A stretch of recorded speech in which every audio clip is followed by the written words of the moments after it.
Another episode of Witty CFB.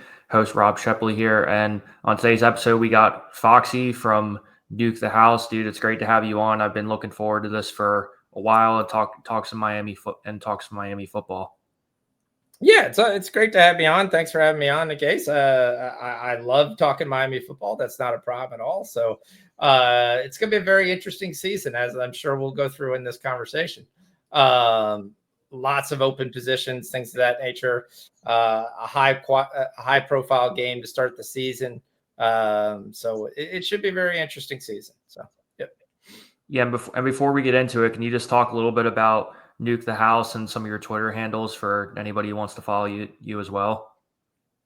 Yeah, Nuke the House is a paid betting site.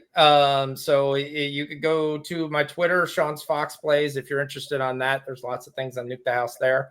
So Nuke the House is a gambling community that gets together and gives out picks on everything from NASCAR, which we absolutely kill. It's the most profitable thing we do, to NBA, which is one of my specialties, college football, another one of my specialties, soccer, MMA, football, anything like that. You could do a free week at Nuke the Playoffs.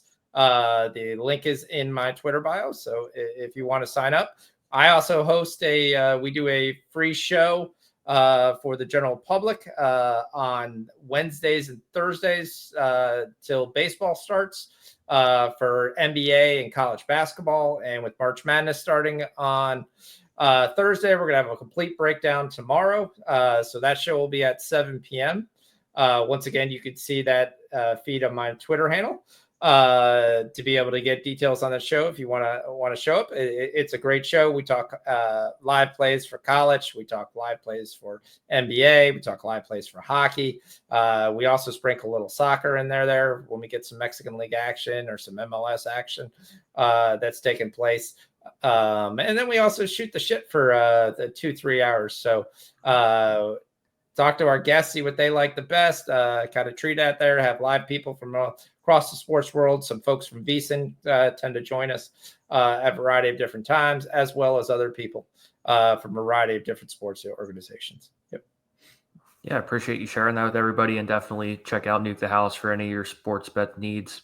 Covers a little bit of everything, but now we're here to talk about Miami football. And, I've talked a little bit about Miami on the channel, and Miami's in a unique spot because they have a bunch of young guys coming in, a lot of turnover, particularly on the defensive side of the ball. So as you see Miami kind of shaking out now, we have a better idea what their coaching staff's going to be like, at least a better idea of what their initial depth chart's going to be. So in terms of Miami, what's kind of standing out to you right now, given that spring football is right around the corner? I think you hit the nail on the head. You're basically talking about the youth, and especially on the offensive side of the ball. Now, there's some highly touted, highly professional. You have Josiah Trader, who I thought was going to have an absolute tremendous year last year, and he barely saw the field. He did play big time in the bowl game, had over 100 yards in that game, had a multiple touchdown game. Best friends with Jeremiah Smith. They played Jeremiah Smith in 77s growing up in Miami. Most people thought he would have this similar type freshman year. Didn't happen. He's the kind of key guy that I was interested to see stick around. He did stick around. He'll be the starting receiver. We're going to add CJ Daniels, who comes over from LSU. Before that, he was at Liberty. Solid receiver, good senior there. We lose Isaiah Horton. But we add Malachi Tony's going to be a very exciting guy to see. Little diminutive, little scat guy who's going to be able to catch balls out of the field, kind of Philip Dorsett type deal, and take things to the house. But the big issue is if we get an injury, the two deep is going to be another bunch of sophomores and freshmen. Now, of what I hear, we're not done. They're going to add some veteran players as soon as we get through spring football here in the next transfer window. So I expect one or two more receivers to be added. I hope find a way to get Ray Joseph the ball. He's an electric playmaker when he can get the ball, but he just hasn't really worked out at receiver. But that happens all the time. You get a really kind of fast guy. You're really hyped up because he's a dynamic kick returner, and for whatever reason, just doesn't work on the offensive side of the ball. So that'll be very interesting to see how he works in. But I still expect them to add 1 or 2 more receivers here in this group before we hit the field in August. So, yep.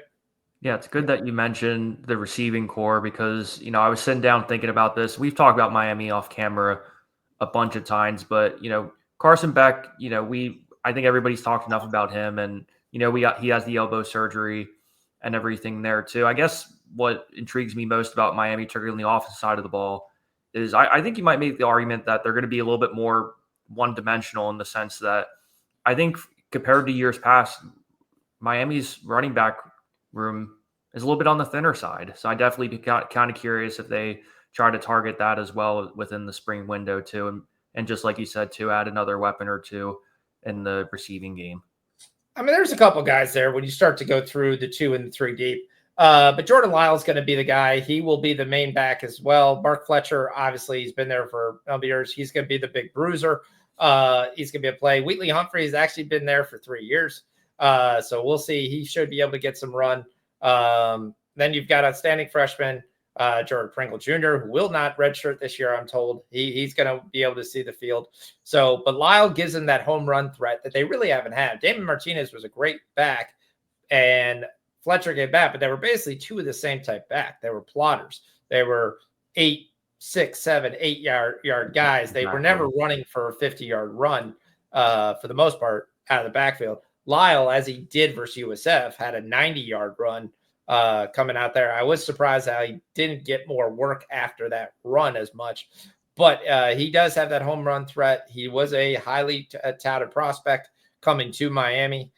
So he's going to get the chance. He's going to have a pretty decent offensive line in front of him. I don't think it's going to be as good as last year's. But Markel will be back for his 5th year. Mauanoa is still there, so he's still stayed in there for 3 years. I think this is the last year for Mauanoa. I think he ends up somehow into the pros. We had James Brockermeyer, who I'm interested to see. And that name may sound familiar because he is well-traveled. He started off at Alabama, actually got into their 2 deep, was a surprise transfer to TCU after their one-night rodeo where they got to the college football playoff. Yeah. Then the next season didn't work out, which is shocking. Now he's back, and now he's transferred for Miami. So he'll be a senior transfer at center. I really hope he works out because after that, we have a bunch of freshmen basically behind him. So that's basically the biggest thing when you look at Miami's 2 deep is most of the backups are all freshmen. They're all freshmen, sophomores. Very, very young team on the offensive side of the football. But you do still have playmakers, even despite that. We talked about Trader. Elijah Lofton is going to be a beast. A lot of people think he's going to be the next great Miami tight end. Big kid, got speed. Built has a lot more size than Elijah Rojo. Rojo was more of the game breaker, tall guy, Isaiah Likely type tight end. Lofton's more your traditional tight end, but he can actually run like a gazelle. Got good size, good shoulder weight, be able to keep defenses off. But again, once you get past him, it's basically a couple guys who have some experience, but experience in low levels. You have Alex Baldwin, who comes over on the transfer. You have Jack Nickel, who comes over to play with his brother, who's the guy I really want to talk about. Luke Bo Nickel is the future of Miami football at quarterback for the next 2 or 3 years. Carson Beck, if he stumbles or can't go because of the elbow injury or is upset that his girlfriend left him, but I'm sure he can find another girl without any problem whatsoever. But Luke Nickel is going to be the quarterback essentially of Miami football. If it's a bad season, I could see them going to Nickel to give him some experience. He would be the guy that if we're playing in spring, that's the guy you want to look up. Supposedly he's already taken over from Emory Williams. He's picked up into the second slot versus Emory Williams, who's been there. Emory Williams is a fine quarterback. He just doesn't have the arm strength to really compete on a high level. Exactly. I mean, and then the offensive side of the board. So it's really going to be if Lyle, Lofton, or a Trader get hurt, the offense is going to be in trouble. I'm just going to tell you that right now. They're going to struggle to score points. Exactly, too, because even, you talk about the offensive line for a second, too, but that right side of the that right side you have to be at least a little bit more optimistic about. Whereas on the left side, and you talked about the center too, look, some more question marks there. But fortunately, even though there are a lot of young guys who are going to be on this team, and also just in general, just a lot of new players too, there definitely are enough playmakers to kind of make things interesting, and for them to hopefully make a run at the ACC title. Because I think now we all kind of think that Clemson is the favorite, but as you look at this. As you look at the schedule, race for second place. I think I'll be honest with you there. It's a race for second place. I think Clemson by far is the best team in the conference. Experienced quarterback coming back, tremendous defensive line. Parker and Woods make up a tremendous D line.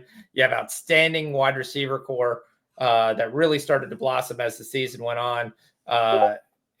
It would TJ Moore, Antonio Williams, and I always forget the third guy's name.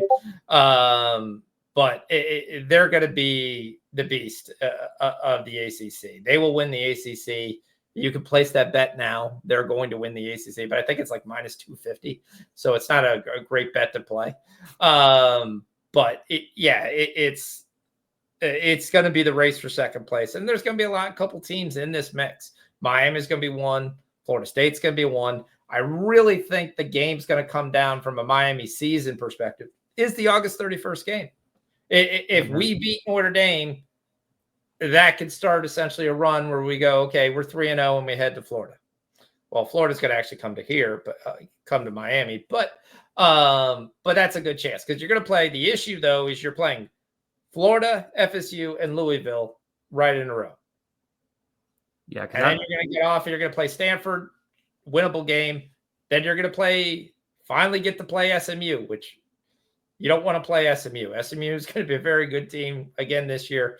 So I can see a very interesting year. I probably see us more likely the 8-4, 9-3 mark than the 10-1, 11-1 man. Yep. Yeah, because it's good that you mentioned that stretch too, because that's the part that I was also thinking about in my head. But another thing I think is worth pointing out too in terms of Miami is they avoid Clemson again this year in the regular season. And they also avoid Georgia Tech, who I think is always a solid team to play no matter what. I'm pretty sure they're in the top 3 in terms of top 10 wins outside when they're unranked. And they also don't play North Carolina too. So I think those are 3 opponents right there that they kind of get away with not playing, even though, yes, I do think Notre Dame ultimately is going to be the big test. And quite frankly, the game that a lot of people are going to have their eyes on, since that's kind of that week 0 window where people are still kind of figuring things out. Yeah, I think that'll be the very interesting game. I think the USF game, because it smacks right before the Florida game, is probably going to be a very interesting game for them too, just because it's going to be a look-ahead game where you're going to be worry about that Florida matchup, and you may overlook a pretty solid USF team that is well coached. So I know we beat them up pretty bad, but Bynum was basically playing on one leg. That team's is an improving team and not a team that you really want to overlook. But I really think the Notre Dame game is the question. The question on Notre Dame is who's their quarterback, because you're still going to have Jeremiah Love. You're still going to have Jaden Greathouse. You're still going to have an outstanding secondary, including one of the best corners in the league. That'll be the game coming to Miami, national televised. You want to start the season well. You're hoping Carson Beck's elbow is ready to go by then. But he's going to have no experience with any of the guys he's playing with. And the game is really going to be won or lost by what we really want to talk about is this Miami defense. And we went out hard on the portal and we said, okay, our secondary sucked. Now, our secondary sucked, but O.J. Frederick had nominations for freshman All-American. So somehow that happened. O.J. Frederick ended up making a lot of good plays for us during the year. We went out. We got Zachariah Poser, probably the best DB that was in the portal. He's going to come in. He's going to start a free safety right away. That's going to be a big upgrade because our safety last year blew.